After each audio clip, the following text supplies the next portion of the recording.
Você está ouvindo tranquilamente. Eu sou Adriana de Oliveira, psicóloga e doutora em ciência do comportamento humano. Toda semana, conversas leves e profundas sobre comportamento, emoções e bem-estar, com teoria, exemplos reais e passos práticos. Vamos falar de temas do dia a dia, dos desafios emocionais, às estratégias para viver com mais equilíbrio e tranquilidade. Hoje eu quero conversar sobre desamparo aprendido. Então, eu quero te explicar rapidamente o que é o desamparo aprendido, da onde que isso vem, como que a gente vai ver isso aparecendo na vida adulta e principalmente, eu quero terminar discutindo um pouquinho com você como que a gente sai desse lugar. Então, desamparo aprendido é um termo lá da psicologia comportamental que vai explicar o que vai acontecer com uma pessoa quando ela começa a vivenciar muitas situações de incontrolabilidade, que ela se vê muito impotente sem conseguir agir naqueles contextos, e ela, por passar por aquela situação que ela se comporta e ela não consegue mudar a situação, ela acaba acreditando, ela acaba ficando num registro aí muito primário, mesmo lá da primeira infância quase, de que eu não consigo sair daqui. Então, eu tento e eu não consigo. E essa aprendizagem, muitas vezes, vai se generalizando na vida adulta. Agora, quando a gente começa a estudar o desamparo, na verdade, a pergunta que estava por trás era: o que leva uma pessoa a um quadro de depressão? Por que a gente vê as pessoas, aparentemente, numa vida que elas têm tudo que elas querem, tudo que elas desejam, mas elas estão se sentindo tristes e infelizes? A verdade é que os psicólogos comportamentais decidiram tentar investigar isso e eles foram para o laboratório. Então a gente começa a ter vários estudos, principalmente com ratos e cachorro, que começa a mostrar um pouquinho que tipo de história pode ser construída para a gente ver uma pessoa num desamparo, um animal numa situação de desamparo. Olha só, esses estudos vão começar ali a partir de 1965, 1967... Até a década de 70, você vai ter bastante estudo na área de psicologia comportamental, tentando compreender o fenômeno do desamparo aprendido. Basicamente, o que eles faziam? Eles colocavam o animal numa situação que ele iria tomar um choque, e nessa situação que o animal tomava choque, ele não era capaz nem de fugir e nem de evitar o choque. Então, ele ia tomar um choque, ele poderia tentar fugir do choque, ele não iria conseguir, e eventualmente ele podia se comportar para evitar o choque, mas também seria ineficaz. Basicamente, o que eles ensinam para aqueles animais várias vezes é que não importa o que o animal faça, ele vai levar um choque. Então, o animal fica naquele experimento, que ele, independente do que ele faz, ele toma choque. Então, o animal aprende, então, que naquela situação não existe resposta possível para você fazer, para você sair daquele momento que você se encontra. Terminava o estudo, eles pegavam esses animais e colocavam agora num outro contexto. Esse novo contexto, o animal também levaria choque, mas, diferente do primeiro, esse animal seria capaz tanto de fugir como evitar. Então, quando o choque viesse, esse animal seria capaz de fugir, ele teria possibilidades naquele ambiente que iriam proporcionar isso, ou mesmo de evitação daquele choque. E sabe o que eles começaram a observar? É que esses animais, eles nem fugiam e eles nem tentavam evitar o choque. Eles simplesmente paravam de se comportar. Se você for pegar os estudos, os vídeos com os animais, é uma coisa muito impressionante, porque os ratos, por exemplo, eles são colocados numa gaiola, que eles têm comida, que eles têm água, que eles têm a ratoeirinha lá, a rodinha para eles brincarem, eles têm tudo o que eles precisam. E os ratos, eles ficam paralisados dentro da gaiola. Olha só, a aprendizagem do desamparo leva esses animais a aprenderem que eles são muito impotentes diante dos problemas. Ele está tomando choque, isso coloca a sobrevivência dele em risco, ele tenta sair, ele tenta escapar, ele não consegue. A vida mostra para ele uma vez, duas, três, quatro, que ele é muito pequeno frente a todos os problemas que existem. Ok, só que quando esse animal muda de contexto e agora é real a possibilidade de que ele se proteja daquele choque, de que ele evite aquele choque, o que a gente continuou observando era os animais continuando sem responder ao mundo. Agora eles poderiam escapar daquela situação ruim, mas eles continuavam sem fazer. Para vocês terem noção, uma das coisas que eles tinham que fazer para os animais saírem dessa situação, vou falar um pouco disso daqui a pouco também, eles tinham que obrigar o animal a sair daquele contexto. Porque o animal ele parava de responder em tal medida, para vocês terem noção, que ele parava de comer, ele parava de tomar água, ele entrava num processo de inanição ali, porque ele não respondia mais ao mundo, ok? Eles não fugiam, eles tomavam choque e eles ficavam simplesmente paralisados. Eu tenho uma história de aprendizagem, então, lá no laboratório, que está ensinando para aqueles animais que não importam o que você faça, vai dar errado. Ok, a gente foi para o laboratório, a gente estudou isso, a gente tem um nome bonito, desamparo aprendido. Mas como que isso se aplica à nossa vida? Então, a gente fala de um contexto de laboratório, a gente imagina, né, que ninguém está em casa dando choque nos seus filhos, então fica um pouco distante do mundo que nós estamos, o laboratório lá e a sua casa. Mas como que isso acontece com a gente, então?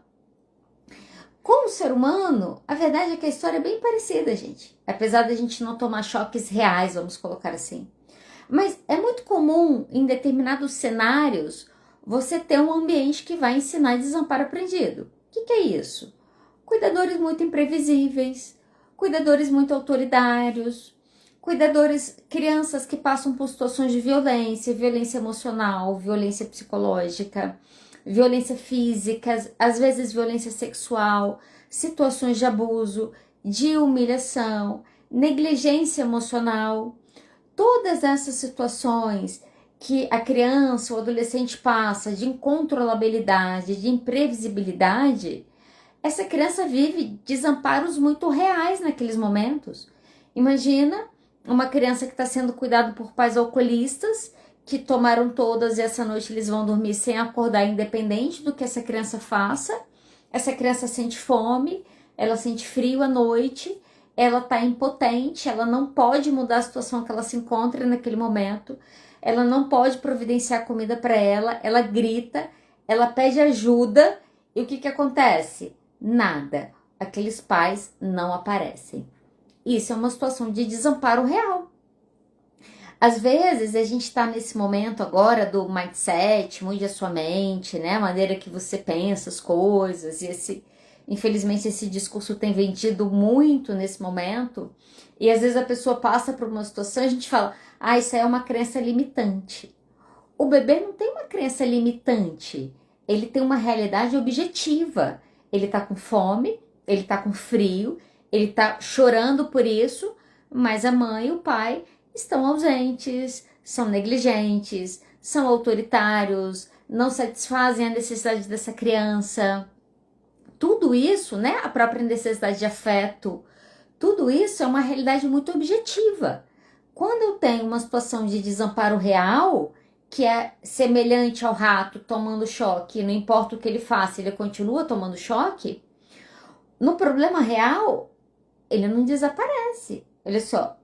Por quê? Porque eu tô vivendo aquilo ali de uma maneira que tá ficando registrado para mim, que apesar das minhas tentativas de pedir ajuda, de chorar, de pedir socorro para aquele outro ali, ainda assim eu não consigo satisfazer a minha necessidade. O outro não vem. Ok, isso acontece uma vez, isso acontece 2 vezes, aquele bebê não tem recursos, daqui a pouco aquela criança de 5 anos consegue talvez até comer sozinha, né? Consegue desenvolver algumas coisas, está sendo desamparada em outros aspectos, mas aí a gente chega na vida do adulto, que a gente chora porque não tem comida em casa, mas a gente podia ter comprado comida. E naquele momento a gente se sente desamparado, porque se eu tivesse alguém na minha vida, eu não passaria fome essa noite. Olha só, na vida adulta a gente vê quase uma repetição do desamparo, só que diferente do que foi a infância, agora muitas vezes um adulto que poderia satisfazer as suas necessidades, que poderia resolver os seus problemas, mas continua se vendo como incapaz e continua vivendo numa vida adulta um desamparo que foi aprendido como se fosse um desamparo real. Como que a gente vê isso manifestando, né? Muitas vezes a gente vai ver isso manifestando no adulto paralisado. Conhece alguém que paralisa? A pessoa começa a ter muito problema, ela paralisa, ela não gosta, ela quer a mãe dela, ela quer mudar, ela quer o marido, ela quer voltar para alguém cuide dela, porque olha só, ela nem se vê capaz daquilo. Agora, eu tenho uma pessoa que vivencia situações de desamparo com muito sofrimento, ok? Acho que isso é importante da gente deixar ressaltado, que vai ser vivido isso com muita desesperança, e aí essa desesperança que vai se cristalizando no desamparo se torna uma desesperança em relação a mim, em relação ao outro, em relação ao mundo. Quem é o adulto que está vindo de uma história de desamparo? Deixa eu te apresentar ele aqui. São pessoas que eu brinco que tem gente que anda com uma nuvenzinha na cabeça. Você conhece gente assim? Os céus, a terra, a vida? Vai ser sempre assim. Nada acontece comigo. Nada funciona. Comigo dá tudo errado. Olha, não importa o que aconteça, não importa o que vai acontecer, a pessoa tá lá pensando, preocupada, que não vai dar, que ela não pode, que ela não consegue, que ela não vai saber fazer aquilo de um outro jeito. Como essa pessoa se comporta? Procrastina coisas importantes, ficam em relacionamentos e trabalhos ruins. Às vezes eu me assusto, às vezes, com umas coisas. Um dia eu tava conversando com uma pessoa, e a pessoa me contando o quanto que ela detestava o trabalho. Detesta o trabalho, não aguenta o trabalho, e teve um burnout, e estava no quadro de depressão, e eu odeio o trabalho, odeio o trabalho, odeio o trabalho. Por que você não muda de trabalho? Ah, porque eu não quero nada, porque nada é bom, porque todo o trabalho é ruim, tudo é igual. Tá, mas você gosta do que você faz? Não, eu não gosto do que eu faço. E você gosta de fazer outra coisa? Gosto. Se você não gostaria de trabalhar com isso, ah, não adianta, é a mesma coisa, daqui a pouco eu vou odiar. A pessoa detesta a vida que ela tá vivendo, mas ela não sai porque ela já tem certeza que não importa para onde ela vai viver a mesma coisa. Olha que interessante, não é o rato? O rato na gaiola, que é trocado de gaiola, mas quando ele chega na gaiolinha nova, ele continua se comportando como se ele tivesse na primeira.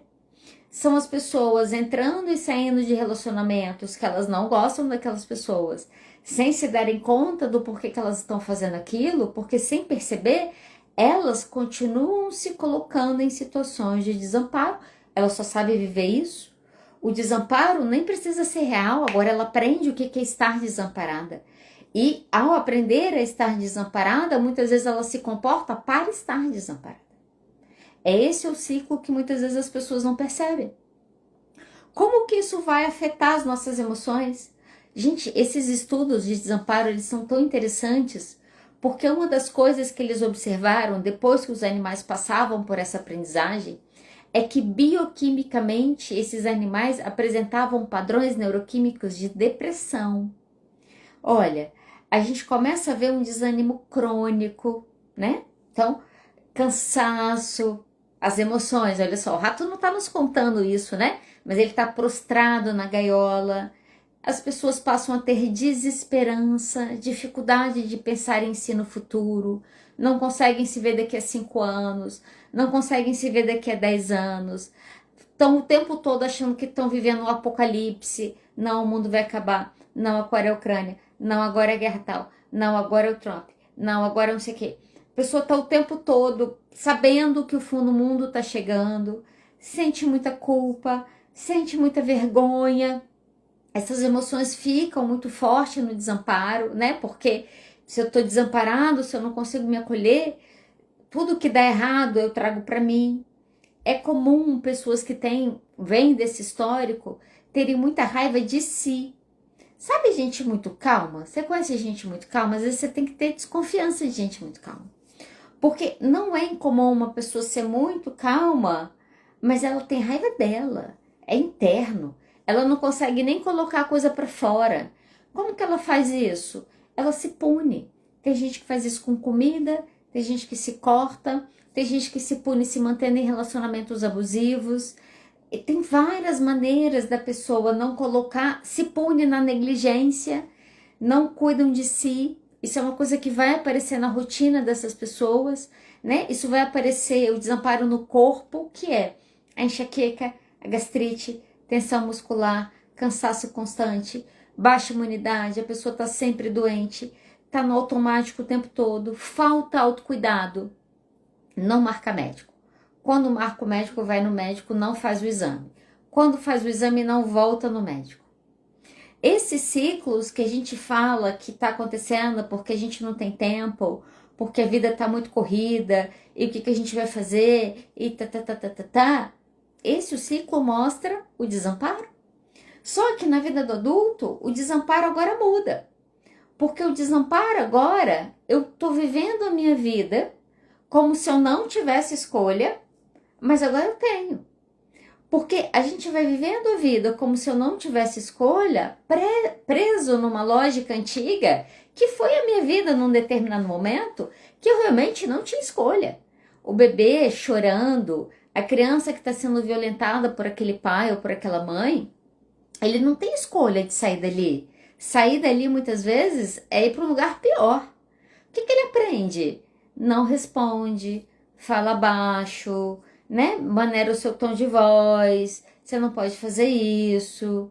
A gente tem toda esse silenciamento que vai acontecer ali na infância, dessas necessidades que vão não sendo atendidas. O problema é que a gente entra na vida adulta e as necessidades continuam não sendo atendidas porque a gente não atende elas, porque a gente continua vivendo no desamparo, mas que agora o desamparo que eu aprendi, que é o desamparo que eu acho que eu preciso estar. Ok? Tá. O que acontece muitas vezes, isso acontece muito na vida do adulto, tá? A pessoa tá vindo numa situação de desamparo, tá tomando choque. Imagina a pessoa tomando choque. Assumiu que é gay. Crítica, crítica, crítica, crítica, crítica. E a pessoa tá aguentando, Aí chega uma hora que a pessoa não aguenta, e a pessoa estoura, a pessoa vomita aquilo, a pessoa foge daquilo, a pessoa fala, não aguento mais vocês falando sobre isso, a pessoa estoura. Quando a pessoa estoura, vamos imaginar, pensando nessa coisa do animal, é o animal tentando se comportar para sair da situação de violência que ele está vivenciando, de choque que ele está vivenciando. Isso acontece na nossa vida também. Só que às vezes o que acontece, que talvez seja até mais cruel na nossa sociedade do que acontecer nos laboratórios, é que muitas vezes na vida do adulto, quando nós tentamos fazer essa fuga, a gente está com alguém do outro lado esperando para nos punir novamente por aquilo. Olha, deixa eu te dar uma situação muito concreta que aconteceu no Brasil esses últimos tempos. 7 de setembro, não sei o que você estava fazendo nesse dia, eu estava em casa com a minha irmã e minha esposa, mas no dia 7 de setembro teve um show em Brasília do cantor Silva. Ele fez o show em Brasília e ele, no final do show dele, no meio do show dele, em algum momento, ele falou várias coisas. Uma das coisas que ele falou que ele não era gay, perdão, olha só, até eu tô errando aqui, porque uma das coisas que ele falou é que ele era gay e que ele não era bi. Entre outras coisas que ele falou, a verdade foi um discurso de muita denúncia de uma indústria que você não pode ser, para você estar no meio artístico hoje você tem que ser bi, você não é aceito se você for gay ou se você for sapatão, isso pega mal. Então, ele faz uma denúncia importante no meio artístico, ele fala várias coisas importantes, dentre várias coisas importantes que ele denuncia aquele dia, ele fala, galera, eu não sou bi, eu sou gay. Vocês estão me ouvindo? Eu sou gay. O que aconteceu depois disso? Não sei se você acompanhou, mas no outro dia ele viralizou. Então ele que estava ali num showzinho em Brasília com, sei lá, 400 pessoas, o vídeo dele falando tudo isso viralizou. E aí o que aconteceu? Muitas novas violências. Uma delas foram as pessoas falando para ele que ele tinha que ir para terapia. Muitas vezes o discurso do pedido de socorro, a denúncia da violência, sofre uma nova violência social quando a gente silencia essas pessoas. A gente fala que tinha que estar falando na terapia, a gente fala, e daí que esse menino é gay? Opa, peraí, se ele tá falando aquilo, E se ele tá gritando para outras pessoas ouvirem, aquilo ali precisa ter alguma importância. A gente chamou ele de maluco, a gente chamou ele, as pessoas chamaram ele de desequilibrado, né? Que ele precisava tomar remédio psiquiátrico. Todas essas coisas aconteceram. Você vê uma pessoa vivendo em algum nível, algum grau de violência, grita, denuncia a violência, o que a sociedade faz? Vai lá e violenta de novo. Passados-se 2 meses, mais ou menos, no final de setembro, isso foi início de setembro. No final de outubro, dia 30 de outubro, ele lançou um clipe novo. Eu estava em casa assistindo YouTube e entrou o clipe dele. Eu comecei a assistir o clipe dele e a minha esposa estava do meu lado. Eu falei com ela, nossa, que triste. Gente, na hora, me veio uma tristeza na hora, eu assistindo aquele videoclipe. A música nem é triste, mas me veio uma tristeza, eu senti uma tristeza. E eu falei com a minha esposa, olha que triste. Eu falei, esse menino subiu num palco, ele gritou, o vídeo dele viralizou no Brasil, ele falando que ele era gay, e 2 meses depois ele publica um videoclipe que ele está fazendo um par romântico com uma mulher. Vocês entendem o ciclo de violência? Então, o desamparo, infelizmente, muitas vezes, quando a gente pensa até numa amplitude maior, ele começa num processo, às vezes, muito nuclear na nossa família, mas a gente tem uma sociedade que ainda violenta e pune, às vezes, tentativas de mudança do sistema. Olha só, quando eu denuncio que eu estou tomando choque e que isso precisa mudar, eu sou novamente punido, eu sou novamente obrigado. Deixa eu dar um exemplo mais amplo. Se eu sair do Brasil, vamos para fora. Nunca sei o nome dela. Aquela atriz que canta Soul, cantava, né? Que ela faleceu. Winehouse. Eu acho que é ela. Se você assistiu o documentário dela, é um documentário muito triste. Ela é uma menina que tem problemas com droga, com bulimia, com questões desde a adolescência, né? O documentário mostra um pouco dessa história dela.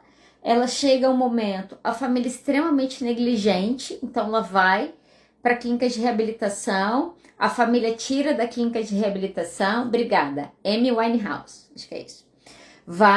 Chega um momento que ela consegue parar, a médica falou, olha, se você não parar de beber, você vai morrer. Ela para de beber, quando ela se centra, que ela fala, não, tudo bem, consegui largar aquilo ali, já tenho, preciso parar. O que acontece? O pai dela entra em cena e marca um outro show, e ela volta a fazer show. Vocês conseguem ver isso na vida real? É eu tentando escapar de uma vida que não está fazendo mais sentido para mim e eu não consigo escapar dela. Porque quando eu tento escapar dela, do outro lado está uma pessoa para fazer o quê? Para me punir de novo. É a mulher que tem coragem de sair de um casamento e precisa, infelizmente, às vezes voltar para a casa dos seus pais. E quando chegam na casa dos seus pais que precisam de acolhimento, é criticada porque fez aquele divórcio, que aquilo ali não devia ter acontecido. E aí, infelizmente, o que a gente vê acontecendo é que as pessoas tentam sair das situações e elas vivenciam novamente desamparos reais. Qual é a consequência disso? Porque isso tem uma consequência cara. A consequência disso é depressão crônica, tentativa de autoextermínio, pessoas que começam a fazer uso abusivo de álcool e drogas. Não é à toa, gente, que a gente fala pouco do meio artístico, mas porque se consome tanta droga. Qual que é tanta necessidade, se você está fazendo uma coisa que você é loucamente apaixonado, por que você precisa se anestesiar tanto para estar naquele lugar? E aí a gente vê, né, nesses contextos, infelizmente, esse desamparo que vem de uma aprendizagem, num transtorno mental grave, que muitas vezes acaba, a gente vê aí no suicídio de muitos desses artistas, né? E se a gente for olhar para o nosso país, a gente está lá em cima em números de violência numa série de coisas, ok? Tem como a gente passar por uma vida com um pouco de desamparo? Eu acho que sim, né? Existem famílias aí que vivenciam ali a família como um todo, quase uma aldeia cuidando de uma criança, e aquela criança cresce sim com um sentimento de amparo, de que ela pode contar com ela, com o outro, com o mundo.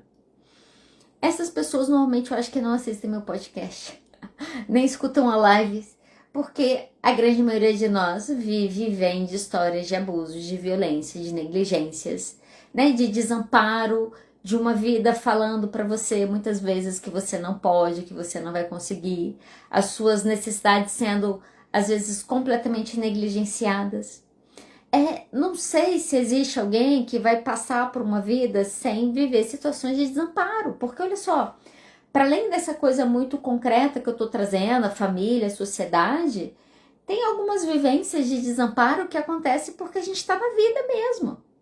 Então tem momentos que a vida se impõe para nós, que ela nos dá muita opção. É você com o filho na UTI, você não tem o que você faz, você está impotente diante daquilo.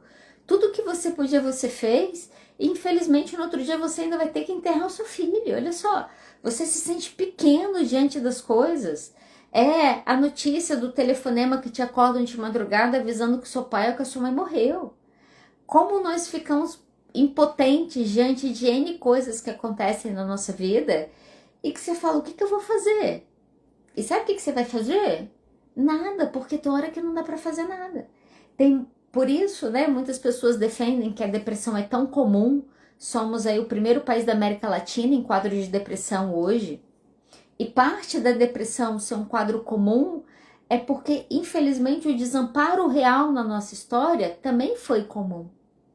Essa crença que a gente vai adquirindo ao longo do tempo, que eu não posso e que eu não consigo, porque foi isso que eu vivi, isso vai se perpetuando ao longo da nossa vida.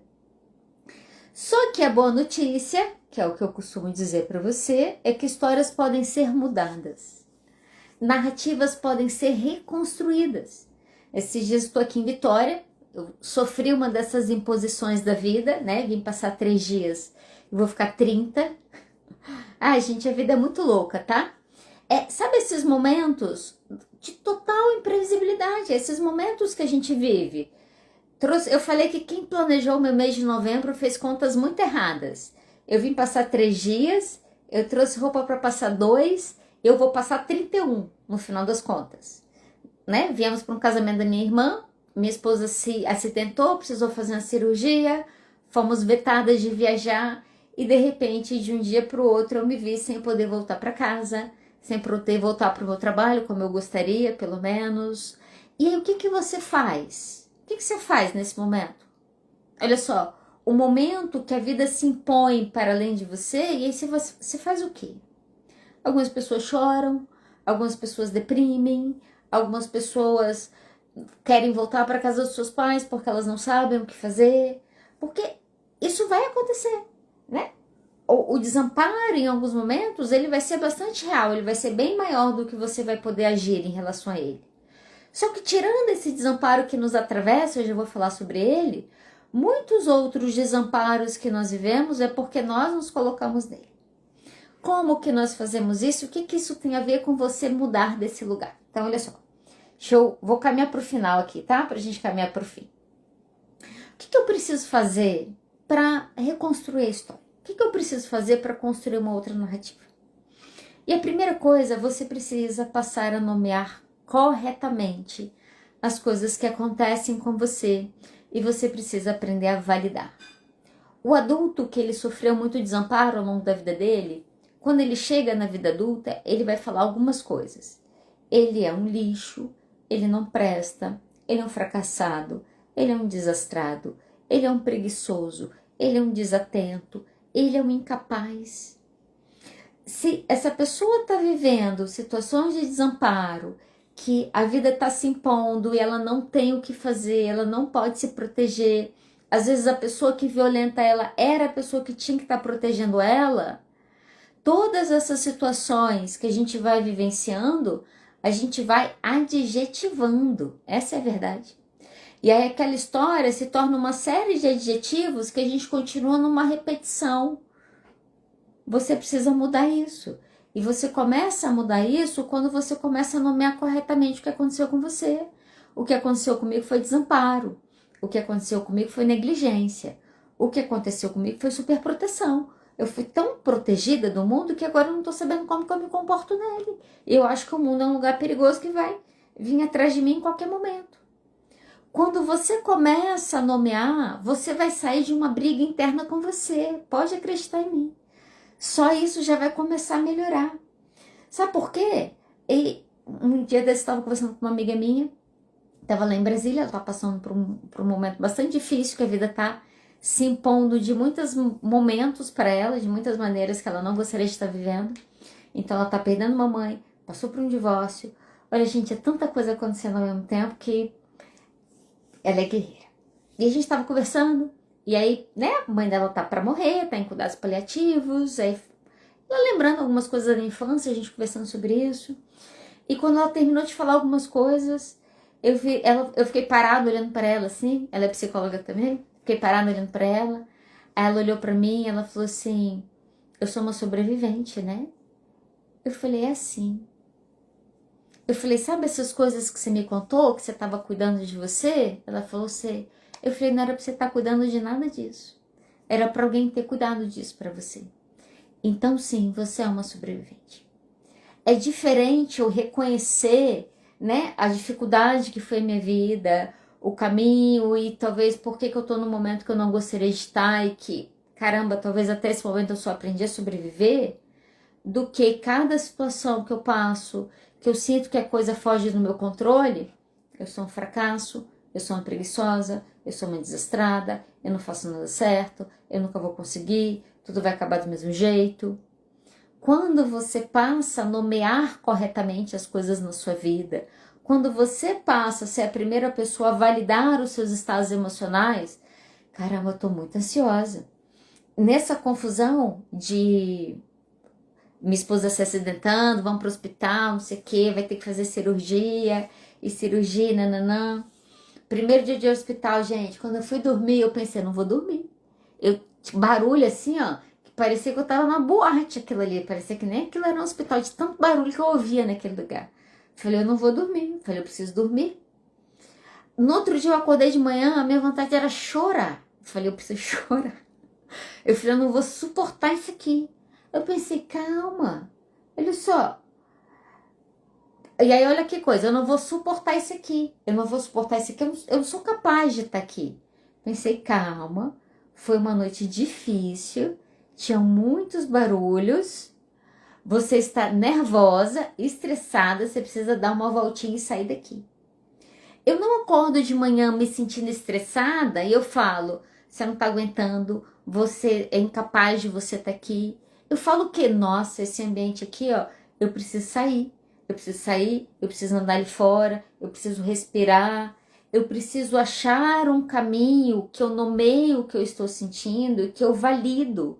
Porque na hora que eu valido, eu começo a aprender lentamente a me dar os amparos que eu preciso para cuidar de mim, ok? Então, você precisa aprender a nomear corretamente.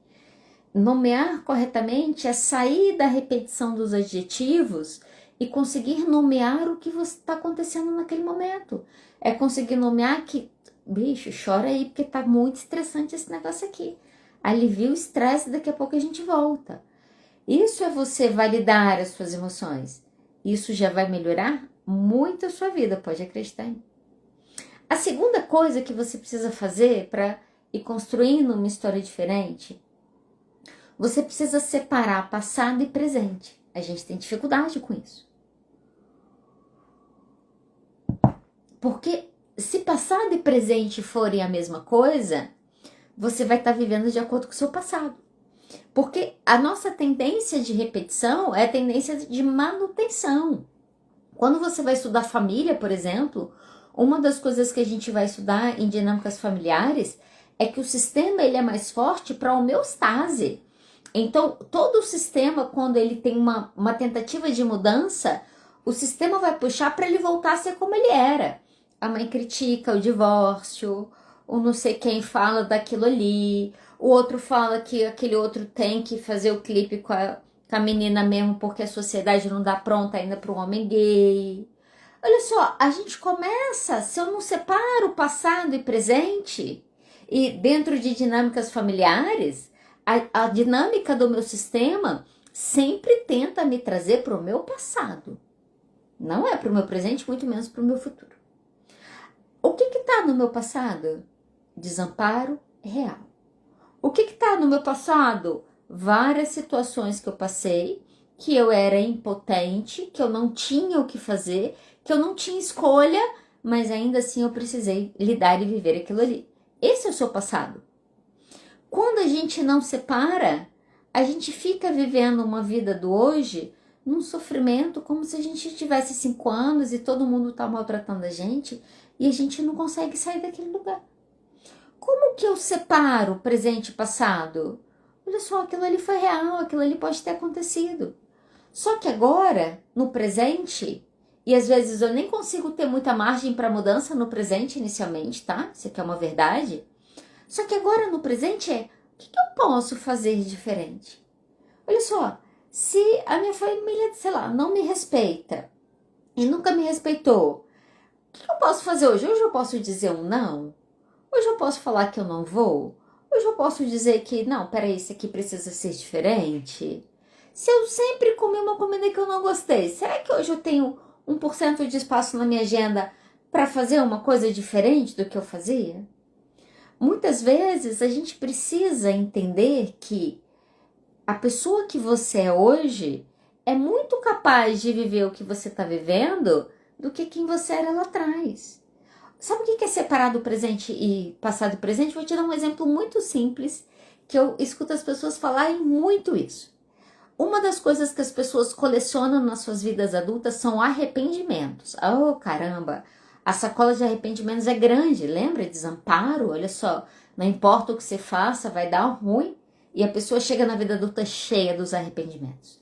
Se arrepende do aborto que fez lá na juventude, que não queria ter feito. Se arrepende do divórcio que pediu, que não queria ter pedido. Se arrepende do divórcio que não pediu, porque queria ter pedido e não pediu. Nós chegamos na vida adulta cheia dos arrependimentos. Só que sabe qual que é o problema dos arrependimentos na vida adulta? É que eles continuam fusionados ao passado. Então, as pessoas ficam paralisadas no presente, falando, eu não deveria ter me separado há 10 anos atrás. Eu não deveria ter casado há 5 anos atrás. Eu não deveria ter abortado há 20 anos atrás. Eu não deveria ter escolhido aquele curso, eu deveria ter escolhido outro há 30 anos atrás. Eu não deveria ter perdido a minha virgindade com aquele menino. Não foi legal para mim. Nós continuamos paralisados no presente, falando de tudo aquilo que nós não deveríamos ter feito. Isso é você estar continuando com o seu passado. E muitas vezes quando o paciente vem, que ele começa nessa lamentação, né, de tudo que ele poderia ter feito, ele começa a me dizer, porque eu podia ter feito tal coisa, porque eu poderia ter feito, nananã. Depois que ele me conta todos os poderias que ele tem na cabeça dele imaginados, normalmente eu falo, desculpa, mas não, você não poderia. Porque se você pudesse, você teria feito. Só que é muito fácil hoje, aos meus 45, julgar o meu comportamento aos meus 30. É muito fácil eu, aos meus 50 anos, criticar um comportamento que eu tive aos meus 25. Não, mas eu podia ter feito. Se você pudesse, você teria feito. Entender isso é começar a separar o presente do seu passado. A verdade é que eu não poderia. Mas, de fato, agora eu posso. O que eu posso agora? Eu não devia ter casado, mas eu casei. O que eu posso fazer agora para melhorar o meu casamento? Eu deveria ter estado só, mas eu não estou só, eu casei. Ok, o que você pode fazer dentro do seu casamento para você ter um pouco mais de individualidade? A gente gasta muito tempo, isso faz parte desse aprendizado, olhando para o passado, do que eu poderia, do que eu deveria, do que eu teria que ter sido, sem fazer a pergunta do presente, do que eu posso fazer agora. Eu posso mudar de carreira agora? Eu posso começar uma outra faculdade agora? Eu posso, talvez, conhecer uma outra pessoa? Eu posso ter um hobby novo? Eu posso ter uma nova profissão agora? O que eu posso fazer agora? Quando você começa a mudar suas perguntas, quando você para de olhar tanto para o que deveria, poderia e seria, e você começa a se perguntar no hoje, o que eu posso fazer agora para me amparar? O que eu posso fazer agora para cuidar um pouco melhor de mim? O que eu posso fazer agora para deixar esse meu contexto aqui um pouquinho melhor? Isso começa a mudar. Nessa confusão de hospital, presa, Vitória, não sei o que, quero voltar, não posso voltar, o médico não libera. E eu comecei a ficar com a sensação, tipo, eu quero voltar para minha casa. E eu não podia voltar para minha casa. E eu comecei a ter a sensação que eu tava presa. Eu comecei a ter isso. Ah, é porque eu tô presa, eu não posso voltar, eu tô presa em Vitória. E aí eu comecei a ter um pensamento obsessivo que eu estava presa em Vitória. E aí eu tava aqui na varanda da minha irmã, olhando, pensando, Adriana, você e seus exageros, hein? Eu até brinquei com uma paciente minha. Comecei a atender ela hoje, ela ainda tá presa em Vitória. Eu falei, pois é, ainda tô presa em Vitória. Mas eu parei de olhar para o que deveria ter sido o meu mês de novembro, porque tá bem fora do que eu tinha programado. E eu comecei a me perguntar o que eu poderia fazer aqui. O que eu poderia viver agora. E eu brinquei com ela, eu falei, pois é, eu tô presa, mas eu acho que eu não tô podendo reclamar muito da minha prisão, porque eu tô presa entre uma cadeia de montanhas da Mata Atlântica e o mar oceânico. Eu falei, então é verdade, se eu for considerar, eu tô presa numa boa prisão. Isso é você se conectar no presente. Tá do jeito que eu quero? Não, não tá. Ok, não tá. E dentro do que é possível, o que eu posso fazer aqui? O que eu posso fazer agora? Então, hoje de manhã eu fui fazer uma trilha na Mata Atlântica. Olha só, já que eu tô aqui, deixa eu curtir a Mata Atlântica. Já que eu tô aqui, deixa eu curtir a praia. Muitas vezes a gente perde até coisas que a gente poderia estar vivendo em determinados momentos da nossa vida, porque a gente ainda continua preso no que poderia, deveria e seria. Quando você faz isso, é você numa gaiola nova, podendo curtir e se divertir, ainda achando que você está presa lá no choque e que você não consegue mudar. Por isso, diferenciar as duas coisas são importantes. Vamos lá, para eu caminhar para o final mesmo agora, hein? Duas últimas coisas para você conseguir mudar um pouco disso aqui na sua vida. Se você vem de uma história de desamparo, isso é muito real. Isso vai te gerar muitas consequências na vida adulta. Baixa autoestima, sensação que você não pode mudar as coisas, sentimento de incapacidade, de impotência. Isso pode te levar para uma depressão. Isso pode te levar para um lugar que você se vê na sua vida e que você fala, caramba, eu não queria estar aqui. E às vezes está tão longe de onde você gostaria de estar que você perde a esperança de que aquilo ali poderia ser diferente. Quando esse momento chega, você precisa começar a mudar as coisas por microações e não por grandes mudanças. Você sabe por quê que a gente tem as ondas dos coaches, eles vêm, eles vão, e as modinhas, e os protocolos, e entra onda e sai onda, e os psicanalistas vêm, parece que navegando em imagens estáveis. Como é isso, né? Estão lá eles, 5, 6 anos com o paciente deles, 7 anos com o paciente deles. Porque dependendo da sua história de aprendizagem, protocolo não resolve a vida. Dependendo do quanto de desamparo você viveu, você ficar olhando para o espelho, ou você às vezes surtar, não aguento mais, e aí você se divorcia e você pede demissão. E você toma um monte de decisões impulsivas porque você tinha que sair daquele desamparo, que ninguém cuidava de você, e você tem um rompante, porque você precisa mudar rápido. Isso é uma arapuca brava.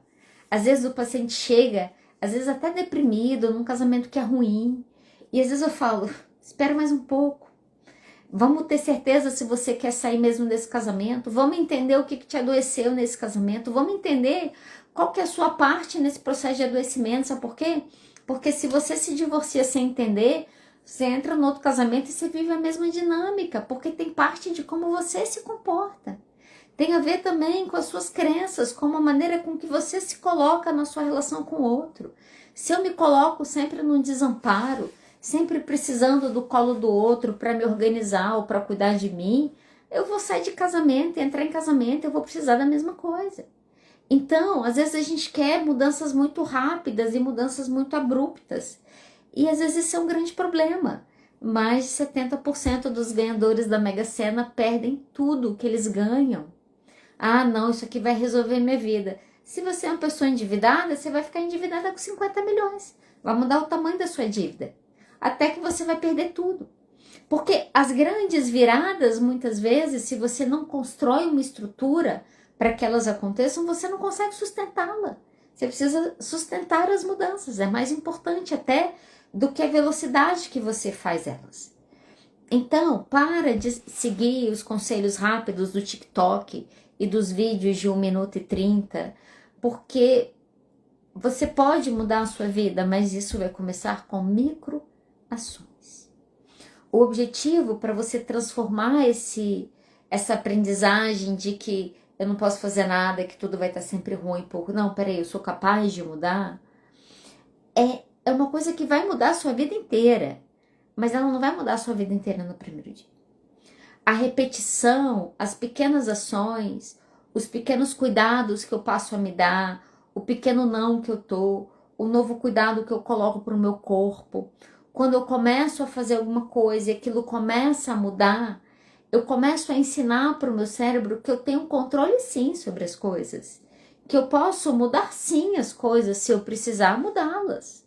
E no processo que você vai aprendendo isso, você vai aprendendo que você não controla tudo, porque de vez em quando a vida vem e ela te atropela, sem pedir seu endereço, né? Você descobre lá que a sua mãe tá com câncer terminal, ou você recebe lá a notícia que você não passou na prova, que você estava não sei quantos anos estudando para aquilo, e de novo você vai ter que avisar que ainda não deu certo.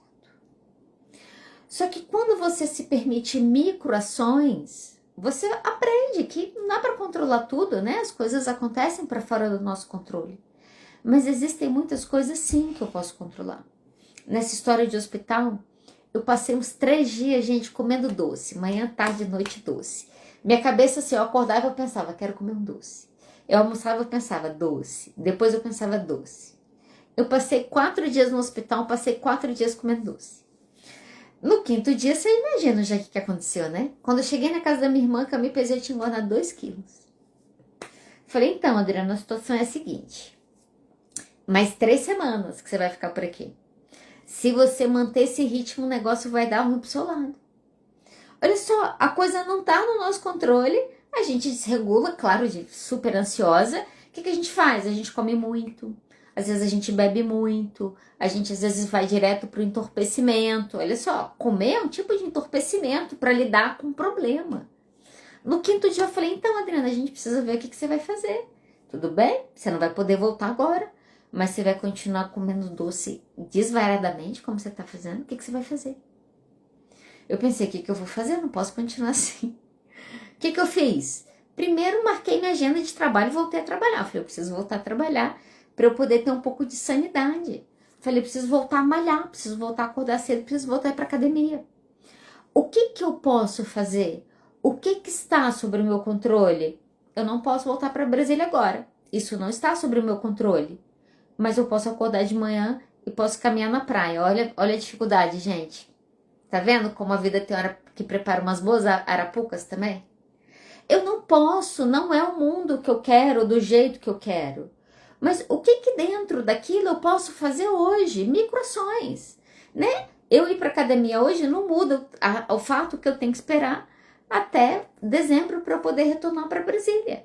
Mas o fato de eu ir para academia hoje mostra para o meu cérebro, ensina para o meu corpo que, olha só, tem coisas que você pode fazer sim. E aí a pessoa começa a sair desse lugar muito do desamparo e que eu não consigo fazer nada para mudar minha vida e que eu preciso sempre pro outro, para se tornar mais protagonista da própria vida. Essa é a mudança da vida que você está fazendo nesse processo de aprendizagem. Olha só, falei demais para variar, vou caminhar para o final. E eu quero falar uma última coisa. Então, às vezes você vem de uma história de desamparo, você vive isso, então o não de uma pessoa vem como rejeição muito forte para você, né? A possibilidade do outro ir embora muitas vezes te apavora, você fica em relacionamentos que você não gosta, você fica em trabalhos que você não gosta, você não consegue falar não, você às vezes não consegue colocar limite, e aí você vem dessa história que isso vai te gerando consequências, mas você tá aprendendo, você tá nomeando, você tá validando as suas emoções, você está aprendendo a separar seu passado, seu presente, está mais conectada ao hoje. Eu lembro que nessa confusão da semana, uma hora minha esposa virou para mim e falou assim, você está muito calma. Ela falou, como que você está tão calma? Eu falei, é porque nesse momento eu tô vivendo só o dia de hoje. Eu falei, eu nunca fui tão convidada pela vida a viver com atenção plena. Eu falei, porque quando eu começo a pensar em mais dias, eu começo a ter uma ansiedade que eu falo, não, não, não, não, não. Eu vou dar conta só de agora. Eu vou dar conta só do hoje. Olha só, é você separando o passado e presente para viver o agora. Eu preciso fazer o quê? Microações. Busque coisas concretas que envolvam um autocuidado real com você.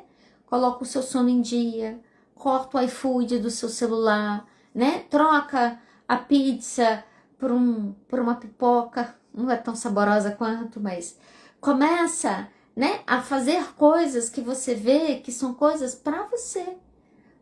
Pega lá o livro que está engavetado que você não lê e vai ler o livro, né? Vai desmarcar ali aquele compromisso que ia ser mais um compromisso chato no final de semana para dormir até um pouco mais tarde naquele dia. Faça microações. Só que o desamparo, e para quem vive isso sabe que é um lugar de muita dor. Pessoas que vivenciam muito sentimento de desamparo são pessoas normalmente que vão para quadros depressivos, que têm muita ideação suicida, que se veem sempre em situações muito ruins, vivem em relacionamentos que recebem muito menos do que poderiam. Porque o desamparo ele vai nascer na nossa vida num lugar que nós fomos silenciados, invalidados, negligenciados. E essa história do deixa eu ficar sozinha que eu vou me curar, isso não funciona muito com o desamparo. Nós somos indivíduos sociais. Se foi o outro que nos feriu, biologicamente nós precisamos do outro para nos curar. Isso é tão maluco, né? Quando a gente pensa no abraço, 40 segundos de abraço com alguém faz os nossos corações sincronizarem. Olha que coisa maluca, gente. A gente está falando o quanto que a presença do outro é importante na minha vida para me amparar, para me acalmar emocionalmente. Aprender eu preciso sair do desamparo, eu vou me trancar e vou fazer 7 dias de jejum e oração e silêncio e eu vou aprender. Não é assim que você vai aprender a se amparar. Você precisa, para você conseguir mudar esse caminho, você precisa ter testemunhas na sua história. Porque se o desamparo nasce naquele silêncio, naquela negligência, naquela invalidação, o amparo vai nascer no acolhimento, no outro, na validação. Quando aquele outro permite que eu sofra e que eu chore, que doa, e que eu tenha raiva, e que eu expresse a raiva, e ele não me critica, e ele não me julga, e ele não fala que as minhas emoções não deveriam estar acontecendo. No momento que isso acontece, o que aquele outro faz comigo é me amparar. E aí a gente, né, tem entre receitas e cursos e 8 semanas para mudar a sua vida, a gente fica fazendo uma série de coisas que acaba que não mudam a nossa vida. Só que quando a gente sai delas, parece que a gente está um pouquinho pior, a gente está um pouquinho mais vazio, a gente está um pouquinho mais descrente, a gente está um pouquinho mais sem esperança. Para você mudar isso na sua vida, você vai precisar aprender realmente a se amparar.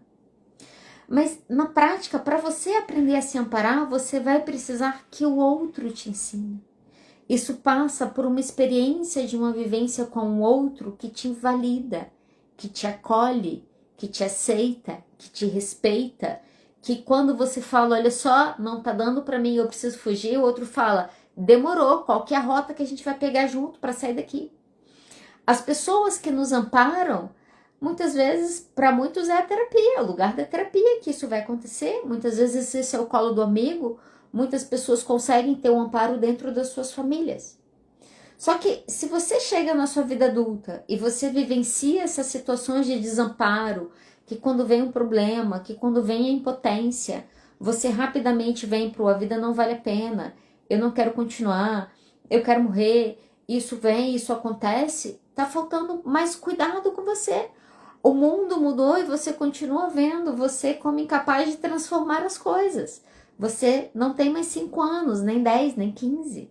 E muitas vezes as nossas testemunhas que estão vendo as nossas transformações são aqueles também que nos lembram dessas mudanças que estão acontecendo. Porque, sabe qual que é a verdade para a gente terminar mesmo isso aqui?